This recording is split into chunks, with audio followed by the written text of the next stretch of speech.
Ladies and gentlemen, we're back. Oh yes, MPJ Rock Album Review is back for another Battle of the Bands. And without further ado, let me welcome my panel to Dom, to Simon, to Paul, to Trish, and to William. Welcome again. If it's your first time listening, first of all, like and subscribe, because hey, why not? And if you'd like to hear brand new album reviews, we're putting a Battle of the Bands together. Going to rate them out of 5. If they get more than 20, they get into our Hall of Fame. And this is our penultimate month. We're getting closer to Album of the Year, which is really hotting up. If they get 23 or more, they automatically get into our Album of the Year, which would be our top 20 albums, our rock albums that we have reviewed this year. So, who have we got? We have got 2 mega bands. Elegy of Madness, with their album... is that 10? 11? It's 11, isn't it? It's 11. It'd be X1. Yes. 11. It is. And Sorcerer with Reign of the Reaper. Now, let's first of all start with Mr. Reaper himself, and long may he reign. Paul, tell us a little bit about Elegy of Madness. Yeah, Elegy of Madness were formed in 2006 by guitarist Tony Tomaszako. And yes, I can muller names just as well as Nigel. After his departure from rock band Ragan Pura. Confusingly, 11 is Elegy of Madness's 5th album, but the Italian dark symphonic metal band's first, with new singer Kyra Elysion. She aptly managed to rein in her soprano-esque qualities, but retains plenty of her own distinctive vocal tones to ensure that each song has plenty of personality and identity. The band haven't gone for power metal joviality or catchy Disney-style ballads, maintaining a dark gothic edge throughout. There are elements of industrial metal and occasional harsh voices to spice up the melodic heaviness. However, overall, this is one fine album, especially if you're looking for an experience rather than killer tracks, which also may be its weaknesses too. Oh, okay. Well, somebody who's not a weakness, and that's our lovely Trish. Blow it! What a start! What a terrible start to the podcast, Trish. You're definitely not a weakness, so let's hear your wonderful opinion on Elegy of Madness. Okay. What is not to like / love about this album? It's power metal with a female lead. The third track, Hybrid Love, for me epitomises this album. It's an upbeat banger of an anthem. The lead's vocals can certainly hit some high notes, and the contrast with the male lead vocal, which can be a bit growler at times, but the two complement each other. There are lots of bands out there in this genre, and it's a tough competition when you have the likes of Visions of Atlantis, Beyond the Black, which just have that little extra bit of magic, which just seems to me to be missing for me personally from this album. But that doesn't retract from the fact this is a good, solid power metal, and it's a keeper for me on my music regardless. Well, somebody else is a keeper. It's Simon, of course. Simon, what did this do for you, my friend? Oh, it did things. I'd also just like to point out it's Elegy of Madness, not Eulogy. Elegy is a song, eulogy is a speech. Paul. Yeah. just in case someone does listen to it and goes, But while on that note, bad, naughty intro track. Naughty, go sit on the naughty step. 1.5 minutes that lead into a complete tone shift. Bad intro track. There's like this little ooh sound, and then Broken Soul opens in a totally different way. But intro tracks in the past at that point, because man, what a fantastic track that Broken Soul is. This is much more like old school Nightwish, this sort of gothic operatic metal, and I am here for it. They don't overly rely on the use of organs and backing choirs, which gives them a more unique sound within this genre too, because it's quite a packed genre. But speaking of the next track, Hybrid Love has this sort of more electronic sound style to it, which is really cool, and I bet it plays really well live. Moon is my favourite track off the album. Absolutely adore that sound. Such a beautiful little ballad. But We then get another instrumental intro on the B-side with just 2 tracks left on the album. What is that about? I mean, at least AI Slavery actually flows directly into Crawling, which is also absolutely fantastic track. But why don't they just open with that? It would have been much better opening. AI Slavery into Crawling would have been a way better opening, and dump that other useless intro track. Overall, though, I love the music. I love the songs on the album. I really enjoyed the tracks. It's just, if reviewing the album as a whole, it just leaves that little sour taste for me with those 2 instrumental tracks. So, Dom, we've started to chip away and try to drag you into this world of, symphonic kind of operatic rock. Was this something that also maybe floated your boat, or did you get smashed back down and going, yeah? Yeah, I know. Okay, intro, forget the intro, just get that out of the way. But after that, Broken Soul, it actually comes in really pretty strong, dramatic, cinematic, all those things that you'd expect from this kind of genre, from symphonic metal, rock, whatever it is. After that, I kind of found it was a little bit generic, a little bit Euro metal, and I'm just not sure about the female singer's voice. I'm just not quite sure about it. It's a little bit annoying. It's a little bit warbly. I don't know what it was. It was just, it just grated with me a little bit. But actually, although it felt like this was something a little bit generic, there were little glimmers of originality which really lifted me up and got me through the album. Some of the electronica, there were some great effects that we used on vocal effects that we used at different points. Insanity, that was really kind of quite cool song, I thought. It worked well for me. I kind of wanted to hate this. I really desperately want to hate symphonic rock. But in the end, I just kind of went, yeah, it's all right. Now, somebody who is not just, it's all right, because we love him to bits. William, talk to us. So, again, album cover perfectly depicts what you're getting into this album, right? Well, that dark, gothic theme, bats, blah, blah. Something about an intro track, it happened, we don't need to talk about it. I sort of viewed it as, you go to a concert, that's the song they played in a walk out to. And then obviously the AI saving us said, well, that should just be the start, blah, blah, blah. That Broken Soul, what an introduction to an album, what a way to begin with that first track, just intense, powerful.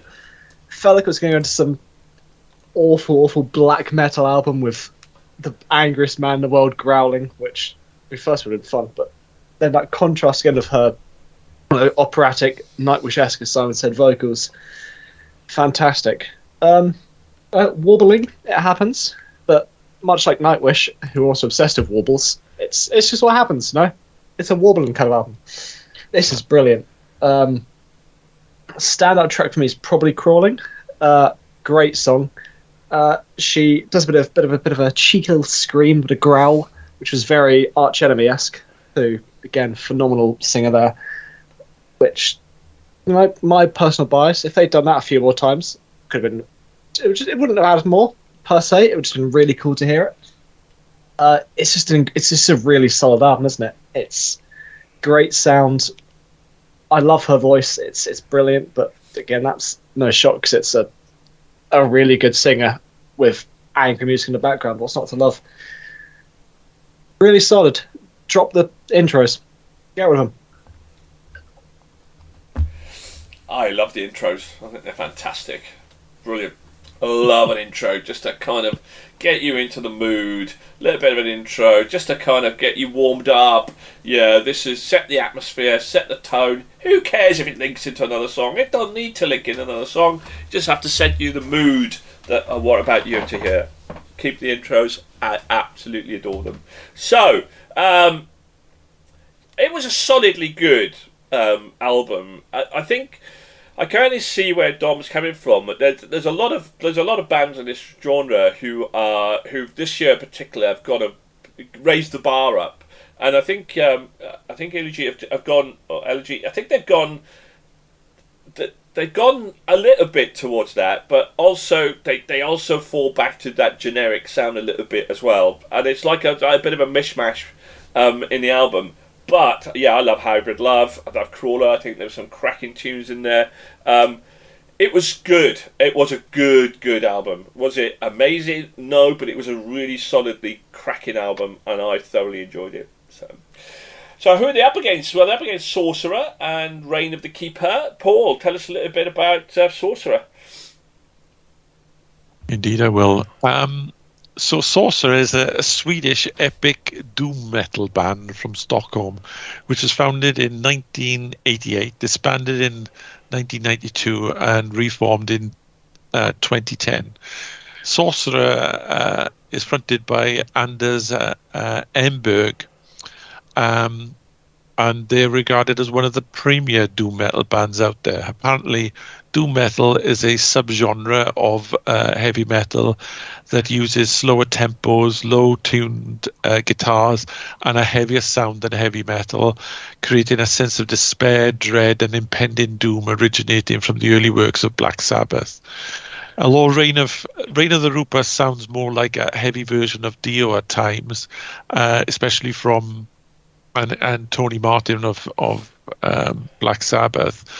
Anders' vocals are clearly what sells the band, and he is on top form throughout. The album kicks off with a very dark and thumping heavy track in Morning Star.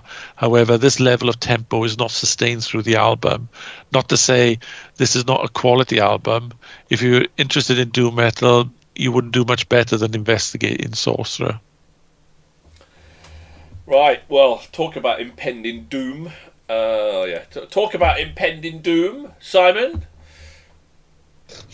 Very impending. Morning Star, great opening track, sets the tone for the album. This sort of pure epic doom metal, masterfully played, and acts as a note on how to do it properly for me. At times, the album as a whole does feel a little too safe, like with Unveiling Blasphemy, but The Curse of Medusa is a strong example of how epic metal should be done. The guitars sing along with his pounding drums, and the vocals are strong and powerful without veering into squash bollocks territory, and for that I'm very grateful. Averaging at 6 minutes a track, 2 shows that they're in no rush to tell their tales, and the album doesn't overstay its welcome with just 8 tracks. My main criticism, though, is that I would have liked like an actual overarching story and a bit more of a story to the album itself, in line with, you know, concept albums, just to tie everything together nice and neatly. That would have really sort of capped this as an amazing album.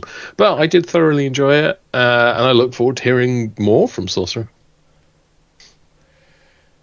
So, did Sorcerer work its magic on you, Dom? Yeah, it did really. I mean, Swedish doom from the 80s, you know. I really enjoyed the opening track, like others have said. You know, I'm a happy-go-lucky kind of chap, but I'm always down for a bit of heavy, grinding, doom-laden, down-tuned, massively distorted guitars. Always does it for me. Just makes my day. And this had all of that. I wanted it to be a bit more gritty. I want, particularly in the vocals. It's great sounding. I think actually the sound of the album is amazing, really well recorded. I just kind of wanted a bit more Black Sabbath-y in the vocals, maybe, where it gets a little bit gritty, and and Ozzy Osbourne's voice would kind of crack a little bit. I just wanted a bit more of that. And even though it's only got 8 tracks, it starts really well. It definitely trails off. I definitely think it trails off towards the end, for me, anyway. But, yeah, it was all right. William, doom metal. Well, I mean, when I think doom metal, I tend to think a bit more doomier.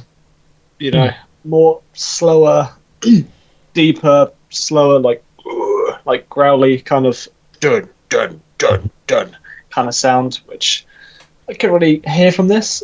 I feel like, again, it could have done better if it was telling a tale, like who is the Reaper? Tell me about how he rose. What was his story? What does the Reaper do? Who is he? But it's just on that. It does just sound a bit like just a generic 80s style heavy metal album, which is all I can sort of really hear and get through this. Not to say it's bad or anything special, but it's not really enough substance there for me to want to go back and listen more to it. It's good music. It's decent singing, good instrumental. There's just not enough substance in it for me to get overly invested and listen more into it. But yeah, it's alright. Trish. Hello. Now, the Queen of Sorcerers. What did you think? Awesome.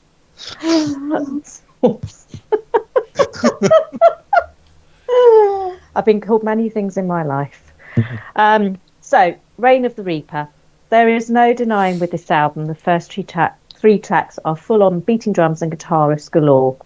But for me, that masked what the lead was singing about, so I couldn't follow it until track 4, where it slowed down with the track Eternal Sleep, which I liked. The simple guitar playing, and you could hear the lead's vocals clearly and feel the passion he is singing with. Even after a couple of listens, whilst this is a solid album, it was just background music for me whilst working. It didn't grab me or have a standout track, unfortunately. I liked it, but not enough for me to go back to it out of choice, but it's still good for its genre.